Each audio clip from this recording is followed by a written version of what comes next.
Last ವಿಡಿಯೋನಲ್ಲಿ 3 marks questions discuss ಮಾಡಿದ್ದೆ. ಈ ವಿಡಿಯೋನಲ್ಲಿ 4 ಮಾರ್ಕ್ಸ್ ಕ್ವಶನ್ಸ್ನ ಡಿಸ್ಕಸ್ ಮಾಡೋಣ. ಅದರಲ್ಲಿ ಫಸ್ಟ್ ಕ್ವಶನ್, ಎ ಮತ್ತು ಬಿ ಎಂಬ ವಿದ್ಯಾರ್ಥಿಗಳು 5 ಕಿರು ಪರೀಕ್ಷೆಯಲ್ಲಿ ಗಳಿಸಿದ ಅಂಕಗಳನ್ನು ಕೆಳಗಿನ ಕೋಷ್ಟಕದಲ್ಲಿ ನೀಡಲಾಗಿದೆ. ಎ ಮತ್ತು ಬಿಗಳ ಮಾರ್ಪಿನ ಗುಣಾಂಕವನ್ನು ಲೆಕ್ಕಾಚಾರ ಮಾಡಿ. ಯಾರು ಹೆಚ್ಚಿನ ಸ್ಥಿರತೆಯನ್ನು ಹೊಂದಿದ್ದಾರೆ? ಇದು ಕ್ವಶನ್ ಮತ್ತು ವಿದ್ಯಾರ್ಥಿಗಳು ಗಳಿಸಿದ ಅಂಕಗಳು ಕೆಳಗಡೆ ಟೇಬಲ್ ಅಲ್ಲಿ ಕೊಟ್ಟಿದ್ದಾರೆ. ಎ ಎಷ್ಟೆಷ್ಟು ಸ್ಕೋರ್ ಮಾಡಿದ್ರೆ ಅಂತಂದ್ರೆ 17, 20, 16, 15 ಮತ್ತು 7. ಇನ್ನು ಬಿ ಸ್ಕೋರ್ ಮಾಡಿದ್ದು 12, 8, 15, 7 ಮತ್ತು 8.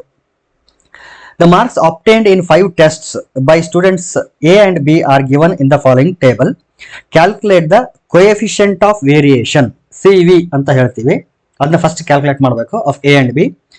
ಅದಾದ್ಮೇಲೆ ಆ ಕೋಎಫಿಷಿಯಂಟ್ ಆಫ್ ವೇರಿಯೇಷನ್ ನ ಅಬ್ಸರ್ವ್ ಮಾಡಿ ಕನ್ಸಿಸ್ಟೆಂಟ್ ಯಾರಿದ್ದಾರೆ ಜಾಸ್ತಿ ಅಂತ ನಾವು ಕನ್ಕ್ಲೂಷನ್ ಬರೀಬೇಕು. ಹೂ ಹ್ಯಾಸ್ ಮೋರ್ ಕನ್ಸಿಸ್ಟೆನ್ಸಿ ಅಂತ.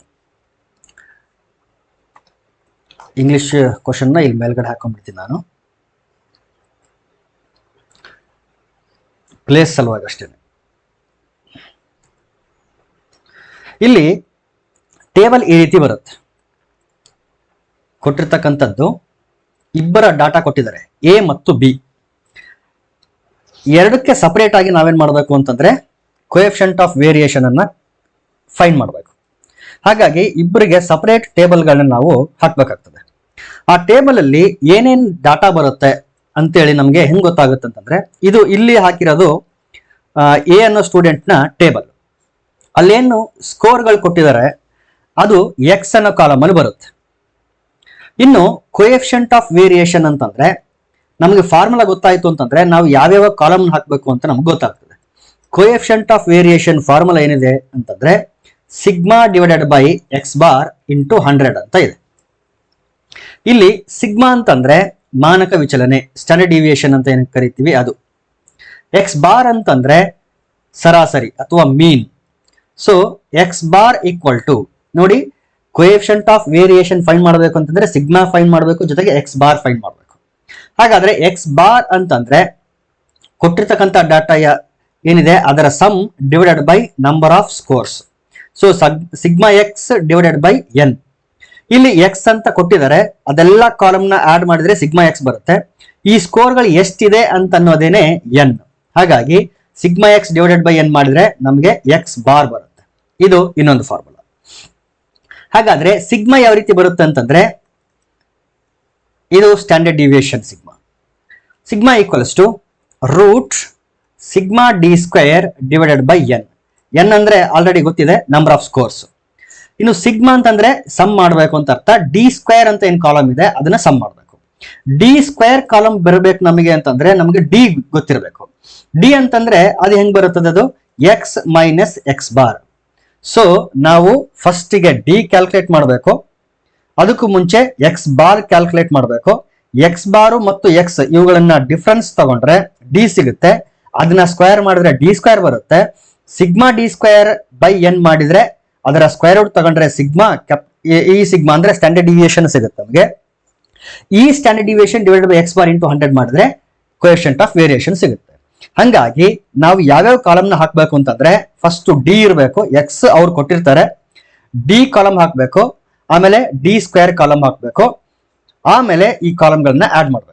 ಸೊ ಆಲ್ರೆಡಿ ನಾನು ಇಲ್ಲಿ ಬರೆದಿದ್ದೀನಿ d x minus x bar d square column.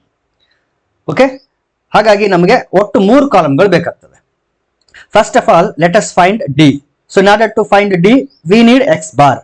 So ಫಸ್ಟ್ಗೆ ಎಕ್ಸ್ ಬಾರ್ ಫೈಂಡ್ ಮಾಡೋಣ. ಎಕ್ಸ್ ಬಾರ್ ಫಾರ್ಮುಲಾ ಏನಿದೆ sigma x divided by n ಅಂತ ಇದೆ. ಸೊ ಇಲ್ಲಿ ಎಕ್ಸ್ ಕಾಲಮ್ ನಲ್ಲಿ ಇರ್ತಕ್ಕಂಥ ಎಲ್ಲ ಸ್ಕೋರ್ಗಳನ್ನ ಆಡ್ ಮಾಡಿದ್ರೆ 75 ಬಂದಿದೆ.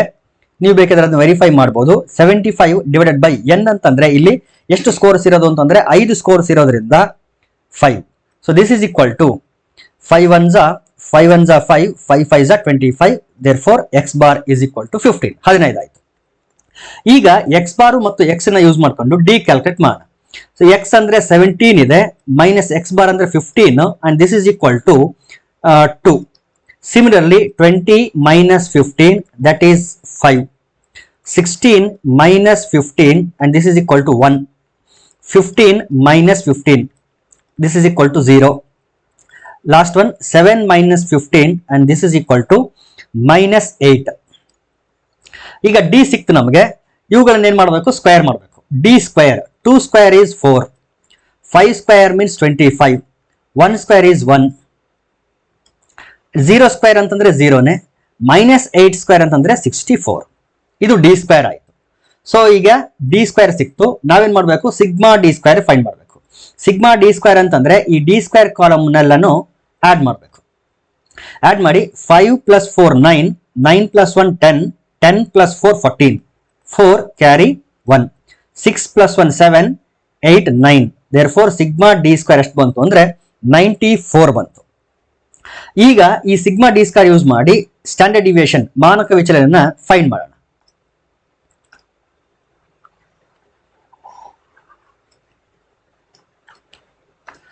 ಸೊ ಮಾನಕ ವಿಚಲನೆ that is nothing but sigma is equal to root sigma d square divided by n. ಇದು formula. and this is nothing but root sigma d square ಅಂತಂದ್ರೆ 94 divided by n ಅಂತಂದ್ರೆ 5. so this is equal to root, ಇಲ್ಲಿ divide ಮಾಡೋಣ. 5 1 5 point ಎಷ್ಟು ಉಳಿತಿಲಿ? 4 ಉಳಿತು, 44 ಆಯ್ತು. 5 8 40, ಸಾರಿ point ಇಲ್ಲಿ ಬರಲ್ಲ. 5 1 5 ಆಯ್ತು, 4 ಉಳಿತು. 5 8 40, ಇಲ್ಲಿ ಪಾಯಿಂಟ್ ಬರುತ್ತೆ. 0 ತಗೊಂಡ್ರೆ 40 ಆಯ್ತು. 5 8 40, 18.8, ರೂಟ್ 18.8 ಬಂತು. ಈಗೇನು ಫೈಂಡ್ ಮಾಡಬೇಕು ಅಂದ್ರೆ ಸ್ಕ್ವೇರ್ ರೂಟ್ ಫೈಂಡ್ ಮಾಡಬೇಕು. 18.8 ನ ಸ್ಕ್ವೇರ್ ರೂಟ್. ಇದನ್ನ ಫೈಂಡ್ ಮಾಡೋದಕ್ಕೆ ಒಂದು ಡಿವಿಷನ್ ಮೆಥಡ್ ಇದೆ. ಆ ಡಿವಿಷನ್ ಮೆಥಡ್ ಅನ್ನ ಒಂದು ಪ್ರೀವಿಯಸ್ ವಿಡಿಯೋನಲ್ಲಿ ಆಲ್ರೆಡಿ ಯಾವುದೊಂದು ಟೆಟ್ ವಿಡಿಯೋನಲ್ಲಿ ಎಲ್ಲೋ ಒಂದ್ ಕಡೆ ನಾನು ಅದನ್ನು ಡಿಸ್ಕಸ್ ಮಾಡಿದ್ದೀನಿ. ಸೊ ಆ ವಿಡಿಯೋಗಳನ್ನು ನೋಡಿದ್ರೆ ನಿಮಗೆ ಗೊತ್ತಾಗುತ್ತೆ. ಇಲ್ಲೇನ್ ಮಾಡಬೇಕು ಅಂತಂದ್ರೆ ಡೆಸಿಮಲ್ ಪಾಯಿಂಟ್ ನ ರೈಟ್ ಸೈಡ್ ಮತ್ತು ಲೆಫ್ಟ್ ಸೈಡ್ ಎರಡು ಡಿಜಿಟ್ ಗಳ ಒಂದು ಗ್ರೂಪ್ ಮಾಡ್ಕೊಳ್ಬೇಕು. 8 0 ಒಂದು ಗ್ರೂಪ್ ಮಾಡ್ಕೊಂಡಿದ್ದೀನಿ, 18 ಮತ್ತೊಂದು ಗ್ರೂಪ್ ಮಾಡ್ಕೊಂಡಿದ್ದೀನಿ. ಈಗ ಇಲ್ಲೊಂದು ನಂಬರ್ ಮತ್ತು ಇಲ್ಲೊಂದು ನಂಬರ್ ಸೇಮ್ ನಂಬರ್ ಗಳನ್ನ ಮಲ್ಟಿಪ್ಲೈ ಮಾಡಬೇಕು. ಆ ಎರಡು ನಂಬರ್ ಮಲ್ಟಿಪ್ಲೈ ಮಾಡಿದ್ರೆ ಎಕ್ಸಾಕ್ಟ್ 18 ಬರಬೇಕು, ಇಲ್ಲಂತಂದ್ರೆ ನಿಯರೆಸ್ಟ್ ಟು 18 ಬರಬೇಕು. ಇಲ್ಲಿ 4 ತಗೊಂಡ್ರೆ 4 4 16 ಬರುತ್ತೆ. 18 - 16 ಅಂತಂದ್ರೆ 2. ಇಲ್ಲಿ ಪಾಯಿಂಟ್ ದಾಟಿ ನೆಕ್ಸ್ಟ್ 8 0 ನಾನು ಕೆಳಗಡೆ ತಗೊಂತಿದ್ದೀನಿ, ಹಾಗಾಗಿ ಮೇಲ್ಗಡೆ ಪಾಯಿಂಟ್ ಕೊಡಬೇಕು. ಈಗ ಇಲ್ಲೇನ್ ಮಲ್ಟಿಪ್ಲೈ ಮಾಡಿದ್ವಿ ಅದೇ ನಂಬರ್ನ ಇಲ್ಲೇನ್ ಮಾಡಬೇಕು? ಆಡ್ ಮಾಡಬೇಕು. 4 + 4 ಎಷ್ಟಾಯ್ತು? 8. ಮತ್ತೆ ಅದೇ ಕೆಲಸ ಇಲ್ಲೊಂದು ನಂಬರ್ ತಗೊಳ್ಬೇಕು, ಇಲ್ಲೊಂದು ನಂಬರ್ ತಗೋಬೇಕು. ಆದ್ರೆ ಈ ಎರಡು ನಂಬರ್ಗಳನ್ನ ಈ ನಂಬರ್ ಜೊತೆ ಮಲ್ಟಿಪ್ಲೈ ಮಾಡಿದ್ರೆ ನಿಯರೆಸ್ಟ್ ಟು 280 ಬರಬೇಕಿಲ್ಲ, ಎಕ್ಸಾಕ್ಟ್ ಟು 280 ಬರಬೇಕು. ಒಂದ್ ವೇಳೆ 1 ತಗೊಂಡ್ರೆ ಇಲ್ಲಿ 81 ಆಗುತ್ತೆ. ಇಲ್ಲಿ 1 81 × 1 ಮಲ್ಟಿಪ್ಲೈ ಮಾಡಿದ್ರೆ ನಮಗೆ 81 ಬರುತ್ತೆ. ಇನ್ನು ಒಂದ್ ಸ್ವಲ್ಪ ಮುಂದೆ ಹೋಗೋಣ. 2 ತಗೊಂಡ್ರೆ ಇಲ್ಲಿ 2 ತಗೊಂಡ್ರೆ 82 ಆಯ್ತು. ಇಲ್ಲಿ 2 × 2, 2 2 4, 2 8 16, 164. ಇನ್ನು ಸ್ವಲ್ಪ ಮುಂದೆ ಹೋಗ್ಬೋದು ಅಂತ ಅನಿಸ್ತದೆ. 83 × 3 ತಗೊಂಡ್ರೆ 3 3 9, 3 8 24. ಒಂದ್ ವೇಳೆ 4 ತಗೊಂಡ್ರೆ 32, 4 8 32 ಜಾಸ್ತಿ ಆಗ್ತದೆ. ಹಾಗಾಗಿ ಇಲ್ಲಿ 3 ಮತ್ತು 3 ತಗೊಳ್ಳೋಣ. ಸೊ 83 × 3, 3 3 9, 3 8 24. ಇಲ್ಲಿ ಸಮಥಿಂಗ್ ಏನೋ ಬರುತ್ತೆ. ಸದ್ಯಕ್ಕೆ ಇಷ್ಟು ಸಾಕು. ಪಾಯಿಂಟ್ ಆದ್ಮೇಲೆ ಒಂದು ಡಿಜಿಟ್ ನಾನು ಕನ್ಸಿಡರ್ ಮಾಡ್ತಿದ್ದೀನಿ. ಸೊ ಸ್ಟ್ಯಾಂಡರ್ಡ್ ಡಿವಿಯೇಷನ್ ಮಾನಕ ವಿಚಲನೆ ಎಷ್ಟಾಯ್ತು ಅಂತಂದ್ರೆ 4.3 ಆಯ್ತು. 4.3. ಈಗ ಇದನ್ನ ಯೂಸ್ ಮಾಡ್ಕೊಂಡು ನಾವೇನ್ ಮಾಡಬೇಕು? ಕೋಎಫಿಷಿಯಂಟ್ ಆಫ್ ವೇರಿಯೇಷನ್ ನ ಫೈಂಡ್ ಮಾಡಬೇಕು. ಸದ್ಯಕ್ಕಿದು ಎರೇಸ್ ಮಾಡೋಣ. ಓಕೆ. ಈಗ next CV is equal to formula ಏನಿದೆ ಅಂತಂದ್ರೆ sigma divided by x bar into 100. And this is equal to sigma ಎಷ್ಟು ಬಂದಿದೆ? 4.3. ನೆನ್ಪಿಟ್ಕೊಳ್ರಿ, ಎರಡು ಸಿಗ್ಮಾ ಇದೆ. ಇದು ಕೂಡ ಸಿಗ್ಮಾ, ಇದು ಕೂಡ ಸಿಗ್ಮಾನೆ, ಎರಡು ಕೂಡ ಸಿಗ್ಮಾಗಳೇ. ಡಿವೈಡೆಡ್ ಬೈ x ಬಾರ್ ಎಷ್ಟಿದೆ ಅಂದ್ರೆ 15 ಇಂಟು 100. ಡಿವೈಡ್ ಮಾಡಿದ್ರೆ 5 3 15, 5 2 10 0. 0 ಆಸ್ ಇಟ್ ಈಸ್ ಇರಲಿ. 2 3 6, 2 4 8. ಪಾಯಿಂಟ್ ಆದ್ಮೇಲೆ ಒಂದು ಡಿಜಿಟ್ ಇರೋದ್ರಿಂದ ಒಂದು ಡಿಜಿಟ್ ಆದ್ಮೇಲೆ ಪಾಯಿಂಟ್ ಕೊಟ್ರೆ 86.0 ಡಿವೈಡೆಡ್ ಬೈ 3 ಅಥವಾ 86 ಅಂತಾನೆ ಅರ್ಥ. ಇದನ್ನ ಫರ್ದರ್ ಸಿಂಪ್ಲಿಫೈ ಮಾಡಿದ್ರೆ 3 1 3 2 6, ಎಷ್ಟು ಉಳಿತು ಅಲ್ಲಿಗೆ 2 ಉಳಿತು, 26 ಆಯಿತು. 3 8 24 ಪಾಯಿಂಟ್ ಕೊಟ್ರೆ ಇಲ್ಲಿ 2 ಉಳಿದಿದೆ, 20 ಆಗುತ್ತಿದ್ದು. 3 6 18. ಸೊ ನಿಯರೆಸ್ಟ್ ವ್ಯಾಲ್ಯೂ ಅಂತ ಕ್ಯಾಲ್ಕುಲೇಟ್ ಮಾಡಿದ್ರೆ 28.6. ಇದೇನಿದು coefficient of variation of student A ಅನ್ನೋ ಸ್ಟೂಡೆಂಟ್ ಕೋಎಫಿಷಿಯಂಟ್ ಆಫ್ ವೇರಿಯೇಷನ್ ಸಿಕ್ತೀಗ. ಇದೇ ರೀತಿ ನಾವು ಯಾರ್ದು ಕ್ಯಾಲ್ಕುಲೇಟ್ ಮಾಡ್ಬೇಕೀಗ, ಬಿ ಅನ್ನೋ ಸ್ಟೂಡೆಂಟ್ ನ ಕೋಎಫಿಷಿಯಂಟ್ ಆಫ್ ವೇರಿಯೇಷನ್ ಕ್ಯಾಲ್ಕುಲೇಟ್ ಮಾಡಬೇಕು. ಇದು ಸದ್ಯಕ್ಕಿರ್ಲಿ, ಆಮೇಲೆ ಕಂಪೇರ್ ಮಾಡಿ ನೋಡೋಣ ಯಾರ್ದು ಸ್ಕೋರ್ ಎಷ್ಟು ಬಂದಿದೆ ಅಂತ. ಆಮೇಲೆ ಕನ್ಸಿಸ್ಟೆಂಟ್ ಮತ್ತು ಇನ್ಕನ್ಸಿಸ್ಟೆಂಟ್ ಆಮೇಲೆ ಡಿಸ್ಕಸ್ ಮಾಡಿ. ಈಗ ಬಿ ಅನ್ನೋ ಸ್ಟೂಡೆಂಟ್ ನ ಸ್ಕೋರ್ಸ್ ಇಲ್ಲಿದೆ. ಸೊ ಫಸ್ಟ್ ಆಫ್ ಆಲ್ ನಾವೇನ್ ಮಾಡಬೇಕು, ಸಿಗ್ಮಾ ಎಕ್ಸ್, ಯಾಕಂದ್ರೆ ನಮ್ಗೆ ಎಕ್ಸ್ ಬಾರ್ ಬೇಕಲ್ಲ, ಹಾಗಾಗಿ ಸಿಗ್ಮಾ ಎಕ್ಸ್ ಎಷ್ಟು ಬರುತ್ತೆ, 12 + 8 20, 20 + 10 30, 35, 35 + 7 35 7 42, 42 + 8 ಅಂದ್ರೆ 50 ಆಯ್ತು. So sigma x is equal to 50. ನಾವು x bar is equal to sigma x divided by n, and this is nothing but 50 divided by 5. Divide ಮಾಡಿದ್ರೆ ಎಕ್ಸ್ ಬಾರ್ ಎಷ್ಟು ಬರುತ್ತೆ, 10. ನಾವು we shall calculate d, x minus x bar, that is 12 minus 10. This is nothing but 2. 8 minus 10, so minus 2. 15 minus 10 equal to 5. 7 minus 10, this is minus 3. Finally 8 minus 10, it is minus 2.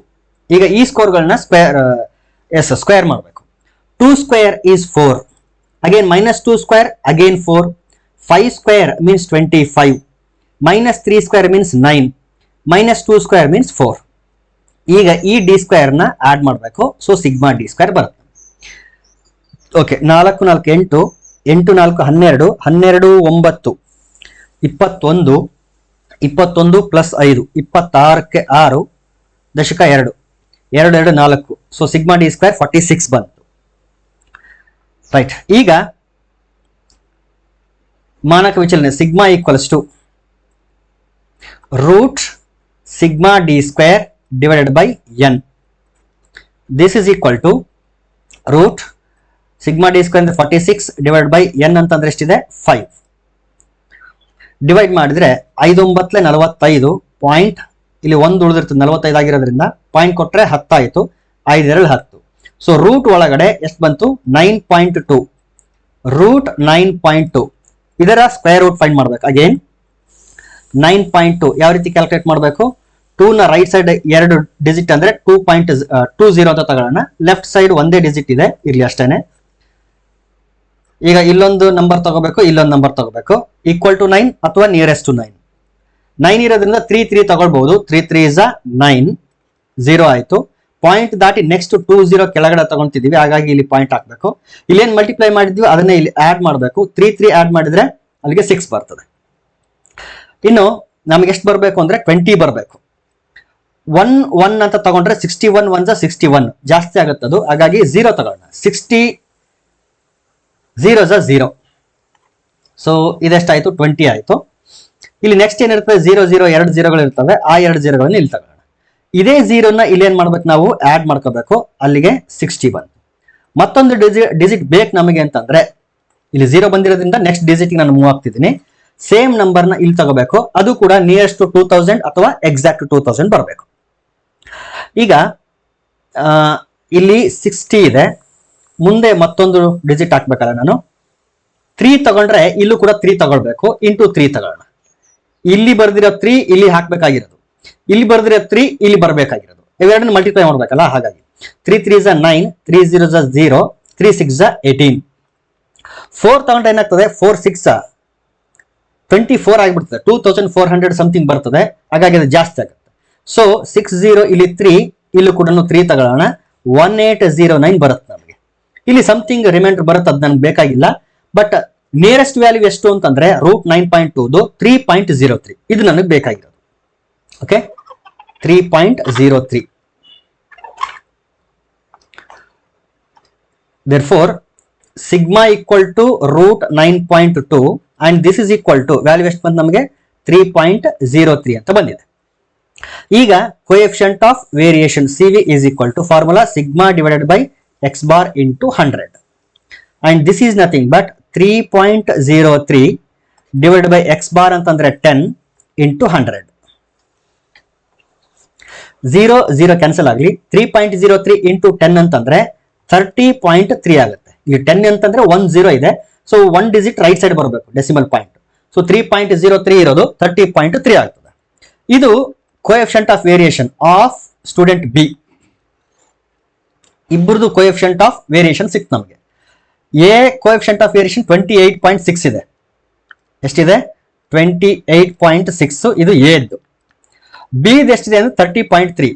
ನೋಡಿ, consistent ಅಂತ ಹೇಳಬೇಕು ಅಂತಂದ್ರೆ coefficient of variation ಯಾರ್ದು ಕಡಿಮೆ ಇರುತ್ತೋ ಅವರು consistent ಆಗಿರ್ತಾರೆ ಅಂತ ಅರ್ಥ, ಯಾರ್ದು ಜಾಸ್ತಿ ಇರ್ತಾರೋ ಅವರು ಇನ್ಕನ್ಸಿಸ್ಟೆಂಟ್ ಅಂತ ಅರ್ಥ. ಇಲ್ಲಿ ಎ ನ ಕೋಎಫಿಷಿಯಂಟ್ ಆಫ್ ವೇರಿಯೇಷನ್ ಕಡಿಮೆ ಬಂದಿರೋದ್ರಿಂದ ಎ ಅನ್ನೋ ಸ್ಟೂಡೆಂಟ್ ಕನ್ಸಿಸ್ಟೆಂಟ್ ಅಂತ ನಾವೇನ್ ಮಾಡ್ತೀವಿ, ಕನ್ಕ್ಲೂಡ್ ಮಾಡ್ತೀವಿ. Since CV of A is less than CV of B, this implies A is more consistent. A is more consistent. So ಈ ರೀತಿ ಮೊದಲಿಗೆ ನಾವೇನ್ ಮಾಡಬೇಕು, ಕೋಎಫಿಷಿಯಂಟ್ ಆಫ್ ವೇರಿಯೇಷನ್ ಫೈಂಡ್ ಮಾಡಬೇಕು, ಆಮೇಲೆ ಕನ್ಕ್ಲೂಷನ್ ಬರೀಬೇಕು. ಸೊ ಕೋಎಫಿಷಿಯಂಟ್ ಆಫ್ ವೇರಿಯೇಷನ್ಗೆ ಎಕ್ಸ್ ಬಾರ್ ಬೇಕಾಗುತ್ತದೆ, ಜೊತೆಗೆ ಮಾನಕ ವಿಚಲನೆ ಬೇಕಾಗ್ತದೆ. ಮಾನಕ ವಿಚಲನೆಗೆ ಡಿವಿಯೇಷನ್ಸ್ ಬೇಕು. D is nothing but deviation. Sigma d square ಬೇಕು. ಸಿಗ್ಮಾ ಡಿ ಸ್ಕ್ವೇರ್ ಬೇಕು ಅಂದ್ರೆ ಡಿ ಬೇಕು. D is nothing but x minus x bar. Finally d ಬೇಕು, ಡಿ ಸ್ಕ್ವೇರ್ ಬೇಕು. ಸೊ ಹಾಗಾಗಿ 3 ಕಾಲಮ್ನ ಹಾಕಿ ಕ್ಯಾಲ್ಕುಲೇಟ್ ಮಾಡ್ಬೇಕಾಗ್ತದೆ ನಾವು. ನೆಕ್ಸ್ಟ್ ಕ್ವಶನ್, ಎಂ ಮತ್ತು ಎನ್ ಗಳು 3x² ಈಕ್ವಲ್ ಟು 6x + 5 ಈ ವರ್ಗ ಸಮೀಕರಣದ ಮೂಲಗಳಾದರೆ, ಇಲ್ಲಿ 2 ಕ್ವಶನ್ಸ್ ಇದೆ. First question, m + 2n into 2m + n ಇದ್ರ ಬೆಲೆ ಕಂಡುಹಿಡಿಯಬೇಕು. ಜೊತೆಗೆ 1/m + 1/n ಇದ್ರ ಬೆಲೆ ಕಂಡುಹಿಡಿಯಬೇಕು. If m and n are the roots of quadratic equation 3x² equal to 6x + 5, then find the value of. So 2 questions. ಇಲ್ಲಿ ಕೊಟ್ಟಿರ್ತಕ್ಕಂಥ ಕ್ವಾಡ್ರಾಟಿಕ್ ಇಕ್ವೇಶನ್ ಸ್ಟ್ಯಾಂಡರ್ಡ್ ಫಾರ್ಮಲ್ ಇಲ್ಲ. ಫಸ್ಟಿಗೆ ಅದನ್ನು ನಾವು ಸ್ಟ್ಯಾಂಡರ್ಡ್ ಫಾರ್ಮ್ ಬರ್ಕೊಳ್ಳೋಣ. 3x² ಈಕ್ವಲ್ ಟು 6x + 5 ಇದೆ. ಒಂದ್ ವೇಳೆ ಇದನ್ನ ಸ್ಟ್ಯಾಂಡರ್ಡ್ ಫಾರ್ಮ್ಗೆ ಬರ್ಕೊಂಡ್ರೆ 6x ಮತ್ತು 5 ನ ಲೆಫ್ಟ್ ಸೈಡ್ಗೆ ಮೂವ್ ಮಾಡಬೇಕು. So that we get 3x² minus 6x minus 5 equal to 0. Here we will come to know that the value of A is 3 and the value of B is -6 and the value of C is -5. ಯಾಕೆಂದ್ರೆ m ಮತ್ತು n ಗಳು roots ಆಗಿರೋದ್ರಿಂದ, ಮತ್ತೆ ಇಲ್ಲಿ ನಾವು find ಮಾಡಬೇಕಾಗಿರೋದು m + n m + 2n ಈ ರೀತಿ ಇರೋದ್ರಿಂದ ಸಮ್ ಆಫ್ ರೂಟ್ಸ್ ಮತ್ತು ಪ್ರೊಡಕ್ಟ್ ಆಫ್ ರೂಟ್ಸ್ ನಾವಿಲ್ಲಿ ಯೂಸ್ ಮಾಡ್ತೀವಿ. ಮತ್ತು ಸಮ್ ಆಫ್ ರೂಟ್ಸ್ ಮತ್ತು ಪ್ರೊಡಕ್ಟ್ ಆಫ್ ರೂಟ್ಸ್ ಜೊತೆಗೆ ಕೋಎಫಿಷಿಯಂಟ್ ಆಫ್ x² x ಮತ್ತು ಕಾನ್ಸ್ಟೆಂಟ್ ಇವುಗಳ ಎರಡರ ನಡುವೆ ಒಂದು ರಿಲೇಷನ್ ಇದೆ. ಆ ರಿಲೇಷನ್ ನಾವಿಲ್ಲಿ ಯೂಸ್ ಮಾಡ್ಕೊಳ್ತೀವಿ. ಓಕೆ, ನಾವು sum of the roots that is m + n. m ಮತ್ತು n ರೂಟ್ಸ್ ಅಂತ ಅವರೇ ಹೇಳಿರೋದ್ರಿಂದ m + n ಫಾರ್ಮುಲಾ ಏನಿದೆ ಅಂತಂದ್ರೆ -b/a ಅಂತ ಇದೆ. Therefore m + n is equal to b ಅಂದ್ರೆ -6 ಡಿವೈಡ್ ಬೈ a ಅಂತಂದ್ರೆ 3. That is nothing but minus into minus plus ಆಗ್ತದೆ. 6/3, therefore 2. So sum of roots is equal to 2. Similarly, let us find product of the roots. Product, that is mn. Mn is equal to c/a. Therefore mn equal to c means -5 by a ಅಂತಂದ್ರೆ 3 -5/3. m + n 2, mn is -5/3. ಈಗ first question ನ consider ಮಾಡ್ತೀನಿ. First question ಅಂದ್ರೆ A, m + 2n into 2m + n multiply ಮಾಡಿ. m into 2m that is 2m²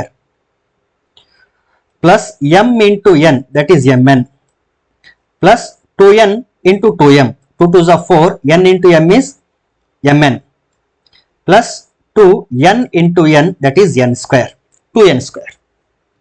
ಈಗ 2m² 2n² ಇಂದ 2 common ತೆಗೆದ್ರೆ we get m² plus n², ಈ 2 ಟರ್ಮ್ ಇಂದ. ಆಮೇಲೆ ಈ ಎರಡನ್ನ ಆಡ್ ಮಾಡೋಣ, mn ಮತ್ತು 4mn ಇವೆರಡನ್ನ ಆಡ್ ಮಾಡಿದ್ರೆ we get 5mn. No doubt we know the value of mn, but we don't know the value of m square n square. So ಏನ್ ಮಾಡ್ಬೇಕೀಗ ಅಂತಂದ್ರೆ ಎಂ ಸ್ಕ್ವೇರ್ ಮತ್ತು ಎನ್ ಸ್ಕ್ವೇರ್ ವ್ಯಾಲ್ಯೂನ, m square plus n square ವ್ಯಾಲ್ಯೂನ ನಾವೀಗ find ಮಾಡಬೇಕು.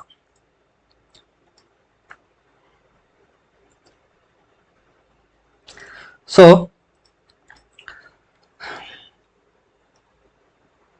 Okay, m plus n whole square is equal to a plus b whole square formula ಪ್ರಕಾರ m square plus n square plus 2mn ಇದು formula. But m plus n ಅಂತಂದ್ರೆ ಗೊತ್ತು ನಮಗೆ 2 ಅಂತ, therefore 2 square is equal to m square plus n square ಗೊತ್ತಿಲ್ಲ plus 2 into mn ಅಂತಂದ್ರೆ -5/3. So 2 square means 4 is equal to m square plus n square plus into minus minus 2 5 10/3 ಮೈನಸ್ 10/3 left side ಬರಲಿ plus 10/3 ಆಗುತ್ತೆ. Therefore 4 plus 10/3 and this is equal to m square plus n square. LCM ತಗೊಂಡ್ರೆ 3 4 12, 12 plus 10 ಅಂತಂದ್ರೆ 22/3 and this is equal to m square plus n square. So m square plus n square value ಸಿಕ್ತು ನಮಗೆ. ಇಲ್ಲಿ substitute ಮಾಡೋಣ. 2 into m square plus n square ಅಂತಂದ್ರೆ 22/3 plus 5 into mn ಅಂತಂದ್ರೆ -5/3. So simplify ಮಾಡೋಣ. 2 into 22 44/3 plus into minus minus 5 5 25/3 44 minus 25 ಯಾಕಂದ್ರೆ denominator same ಇರೋದ್ರಿಂದ ನಾವು ಡೈರೆಕ್ಟ್ ಆಗಿ ಸಬ್ಟ್ರಾಕ್ಟ್ ಮಾಡಬಹುದು. 44 ಮೈನಸ್ 25 ಅಂತಂದ್ರೆ I think 19/3.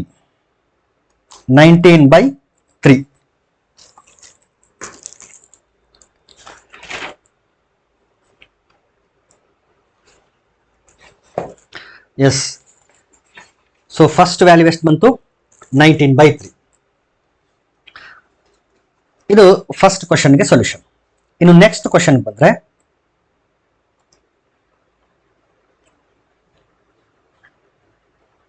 1/m plus 1/n ಇದನ್ನ ಸಿಂಪ್ಲಿಫೈ ಮಾಡ್ಬೇಕು ನಾವು, ಅದರ ಬೆಲೆ ಕಂಡುಹಿಡಿಬೇಕು. ಇದು B 1/m plus 1/n. First LCM ತಗೊಂಡ್ರೆ ಎಲ್ಸಿಎಂ mn ಬರುತ್ತೆ. ಸೊ n ಇಲ್ಲಿಗೆ m ಇಲ್ಲಿಗೆ ಬಂದ್ರೆ n ಪ್ಲಸ್ m ಅಥವಾ m plus n. But we know that m plus n is nothing but 2. So numerator 2 ಆಯಿತು. ಡಿನಾಮಿನೇಟರ್ mn ಅಂತಂದ್ರೆ -5/3 ಇದೆ. So denominator ಎಷ್ಟಾಯ್ತು? -5/3. ನ್ಯೂಮರೇಟರ್ ಆಸ್ ಇಟ್ ಈಸ್ ಇರಲಿ, ಡಿನಾಮಿನೇಟರ್ ರೆಸಿಪ್ರೋಕಲ್ ಆಗುತ್ತೆ. -5/3 ಅನ್ನೋದು 3/-5 ಆಗಲಿ ಅಥವಾ -5/3. ಸೊ 2 3s 6/-5 ಅಥವಾ -6/5. ದೇರ್ಫೋರ್ ಯಾವುದು ಬಿ ಕ್ವಶನ್ ಗೆ ಆನ್ಸರ್ -6/5, ಎ ಕ್ವಶನ್ ಗೆ ಆನ್ಸರ್ 19/3. ನೆಕ್ಸ್ಟ್ ಕ್ವಶನ್, 7 ಸೆಂಟಿಮೀಟರ್ ತ್ರಿಜ್ಯವನ್ನು ಹೊಂದಿರುವ ಒಂದು ವೃತ್ತದ ಜ್ಯಾವು ಕೇಂದ್ರದಲ್ಲಿ ಲಂಬ ಕೋನವನ್ನು ಉಂಟು ಮಾಡುತ್ತದೆ. ಹಾಗಾದರೆ ಅನುರೂಪವಾದ ಲಘುವೃತ್ತ ಖಂಡದ ವಿಸ್ತೀರ್ಣವನ್ನು ಕಂಡುಹಿಡಿಯಿರಿ. A card of A circle of radius 7 centimetre subtends a right angle at the center. Find the area of the corresponding minor segment.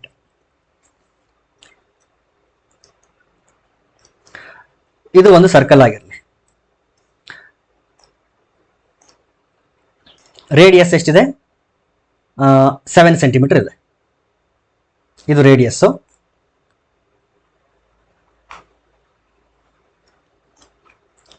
ಇದು ಕಾರ್ಡ್ ಎಷ್ಟಿದೆ ಗೊತ್ತಿಲ್ಲ ನಮಗೆ. ಬಟ್ ಆ ಕಾರ್ಡ್ ಏನ್ ಮಾಡ್ತಾ ಇದೆ ಅಂತಂದ್ರೆ ಸೆಂಟರ್ ಅಲ್ಲಿ 90 ಡಿಗ್ರಿ ಫಾರ್ಮ್ ಮಾಡ್ತಾ ಇದೆ, ರೈಟ್ ಆಂಗಲ್ ಫಾರ್ಮ್ ಮಾಡ್ತಾ ಇದೆ. ಇಲ್ಲಿ ರೈಟ್ ಆಂಗಲ್ ನ ಫಾರ್ಮ್ ಮಾಡ್ತಾ ಇದೆ. This is 7 centimetre and this will be 7 centimetre. ಹಾಗಾದ್ರೆ ಈ ವ್ಯಾಲ್ಯೂ ಬೇಕು ನಮಗೆ. ಅಲ್ಲೇನು ನಾನು ಶೇಡ್ ಮಾಡಿದ್ದೀನಿ ಅದರ ಏರಿಯಾ ಬೇಕಾಗಿದೆ ನಮಗೆ. ಸೊ ಅದು ಮೈನರ್ ಸೆಗ್ಮೆಂಟ್. ಅದು ಬಿಟ್ಟರೆ ಈ ಕಡೆ ಏನ್ ಪಾರ್ಟ್ ಇದೆ ಕಂಪ್ಲೀಟ್ ಆಗಿ ಇನ್ಕ್ಲೂಡಿಂಗ್ ಟ್ರಯಾಂಗಲ್, ಈ ಪಾರ್ಟ್ ಏನಿದೆ ಇದು ಮೇಜರ್ ಸೆಗ್ಮೆಂಟ್. ಸೊ ಸೆಗ್ಮೆಂಟ್ ನ ಏರಿಯಾ ಫೈಂಡ್ ಮಾಡಬೇಕು ಅಂತಂದ್ರೆ ಫಸ್ಟ್ ಆಫ್ ಆಲ್ ನಾನೇನ್ ಫೈಂಡ್ ಮಾಡಬೇಕಾಗುತ್ತೆ ಅಂದ್ರೆ ಏರಿಯಾ ಆಫ್ ದಿ ಸೆಕ್ಟರ್. ಇಲ್ಲೇನು ಸೆಕ್ಟರ್ ಫಾರ್ಮ್ ಆಗಿದೆ, ಸಪೋಸ್ ಇದು ಎ ಬಿ ಸಿ, ಈ ಪಾಯಿಂಟ್ ಇಲ್ಲಿ ಯಾವುದೋ ಒಂದು ಪಾಯಿಂಟ್ ಡಿ ಅನ್ಕೊಂಡ್ರೆ A B C D A ಇದೇನು ಸೆಕ್ಟರ್ ಇದೆ, ಈ ಸೆಕ್ಟರ್ ನ ಏರಿಯಾದಲ್ಲಿ ಈ ಟ್ರಯಾಂಗಲ್ ಎ ಬಿ ಸಿ ಅಂತ ಏನಿದೆ ಈ ಟ್ರಯಾಂಗಲ್ ನ ಏರಿಯಾನ ಸಬ್ಟ್ರಾಕ್ಟ್ ಮಾಡಿದ್ರೆ ನಮಗೆ ಇದರ ಈ ಸೆಗ್ಮೆಂಟ್ ಏನಿದೆ ಅದರ ಏರಿಯಾ ಸಿಗ್ತದೆ, ಏನು ಮೈನರ್ ಸೆಗ್ಮೆಂಟ್ನ ಏರಿಯಾ ಸಿಗ್ತದೆ. ಇದನ್ನ ನಾವು ಎರಡು ರೀತಿನಲ್ಲಿ ಸಾಲ್ವ್ ಮಾಡಬಹುದು. ಎರಡು ಮೆಥಡ್ ನಾನು ನಿಮಗೆ ಎಕ್ಸ್ಪ್ಲೇನ್ ಮಾಡ್ತೀನಿ. ನಿಮಗೆ ಯಾವ್ದು ಕನ್ವೀನಿಯಂಟ್ ಅಂತ ಅನಿಸುತ್ತೆ ಅದನ್ನ ನೀವು ಫಾಲೋ ಮಾಡಿ. ಮೊದಲಿಗೆ ಏನೇನು ಕೊಟ್ಟಿದ್ದಾರೆ ಅಂತಂದ್ರೆ ರೇಡಿಯಸ್ ಆಫ್ ದ ಸರ್ಕಲ್ ಕೊಟ್ಟಿದ್ದಾರೆ 7 ಸೆಂಟಿಮೀಟರ್. ಅದ್ ಬಿಟ್ರೆ ಆಂಗಲ್ ಎ ಬಿ ಸಿ, ಈ ಫಿಗರ್ ಪ್ರಕಾರ ಆಂಗಲ್ ಎ ಬಿ ಸಿ ಎಷ್ಟಿದೆ, 90 ಡಿಗ್ರಿ ಇದೆ.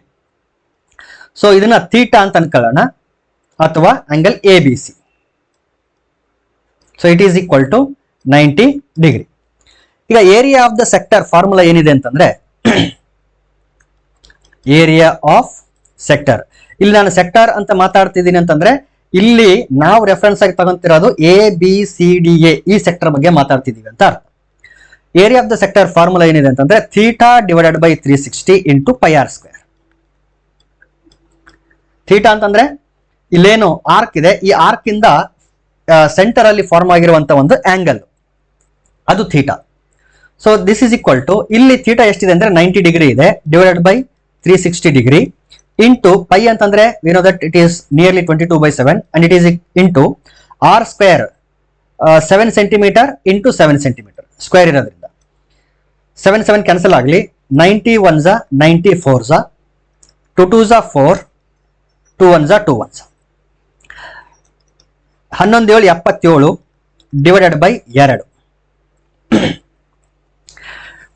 ಫರ್ದರ್ ಸಿಂಪ್ಲಿಫೈ ಮಾಡಿದ್ರೆ 2 3 6, 1 ಉಳಿತು 17 ಆಯ್ತು, 2 8 16, 0.1 ಉಳಿತು, 2 5 10.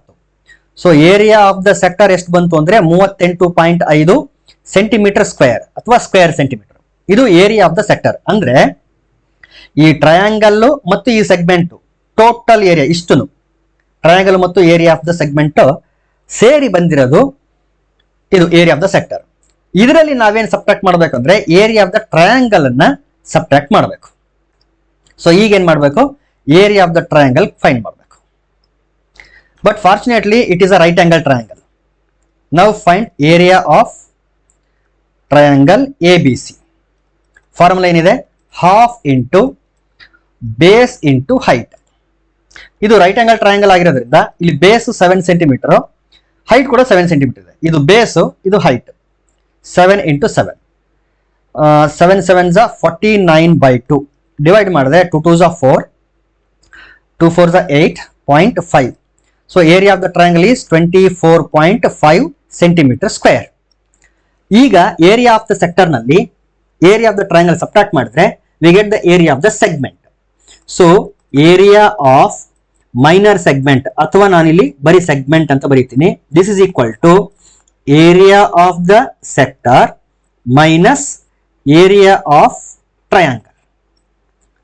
Okay, area of the sector ಎಷ್ಟಿದೆ, 38.5 ಇದೆ, minus area of the triangle ಎಷ್ಟು ಬಂದಿದೆ, 24.5.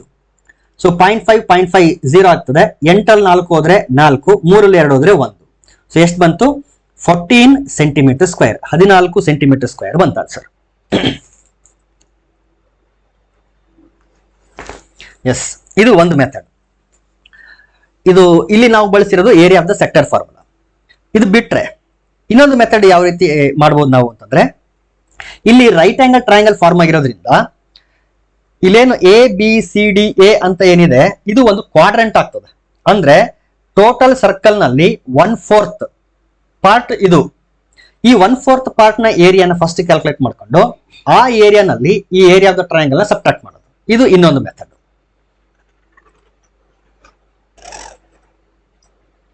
ಏರಿಯಾ ಆಫ್ ದ ಟ್ರಯಾಂಗಲ್ ಏನಿದೆ ಫಾರ್ಮುಲಾ ಪೈ ಆರ್ ಸ್ಕ್ವೇರ್. ಇದು ಟೋಟಲ್ ಏರಿಯಾ ಆದ್ರೆ ಅದರಲ್ಲಿ ಇದು 90 ಡಿಗ್ರಿ ಇರೋದ್ರಿಂದ 1/4 ಆಗಿರ್ತದೆ. Therefore pi r square divided by 4 ಅಂತ ಆಗ್ತದೆ.